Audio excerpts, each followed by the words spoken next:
Now, see this figure, Vidya. It's a floppy, Baba. Yes, Vidya. Floppy disk it is. Alternatively referred to as a floppy or a floppy diskette, was first created in 1967 by IBM as an alternative to buying hard drives that were extremely expensive at the time. The picture shown is an example of a 3.5 floppy diskette, which was the last and one of the most commonly used floppy diskettes capable of storing 1.44 MB data. Now, Vidya, let's move ahead to another secondary storage device, that is magnetic tapes. Looking like cassettes. I used to listen music from these cassettes. You are right, Vidya. As cassettes used to store music, these magnetic tapes are used for data storage. A magnetically thin coated plastic tape wrapped around wheels. Tape is much less expensive than other storage mediums, but a much slower solution that is typically used only for backup. Now we'll come to optical devices, CD-ROM, DVD, Blu-ray disc. The full name of CD-ROM is Compact Disc Read-Only Memory. A CD-ROM consists of 3 layers. A transparent base. On the base, there is a reflective metal layer which carries information. On top of it, there is a protective coating.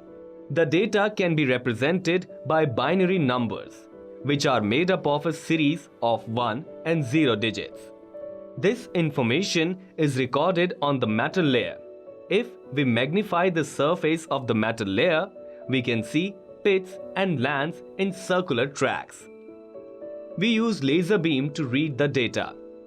When the beam travels from the direction of the base and reaches the pits reflect the beam like a mirror. It produces a 1 digit.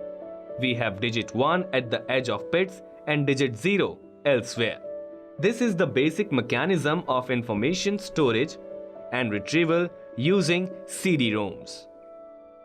Next one is DVD, Digital Versatile Disc. DVD works on the same principle as CD. Only difference, the pits are smaller, resulting in more number of pits in the same area and hence more data.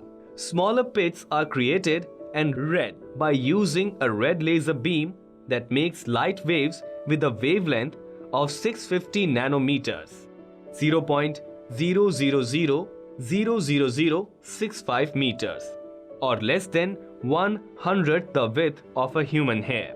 Whereas a CD player uses infrared light with a wavelength of 780 nanometers, which is why DVDs can store more than CDs.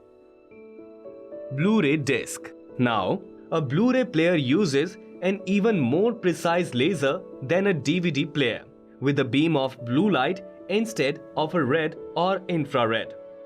Blue light has much shorter wavelength, about 450 nanometers, than red light. So a blue laser can write things that are far smaller. That means Blu-ray disc can store much more data in the same area. So you may store movies in a much higher quality format, known as high definition.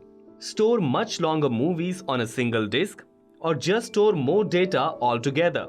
If you can fit 4 half-hour episodes on a DVD, you can fit 24 of them on a Blu-ray disc.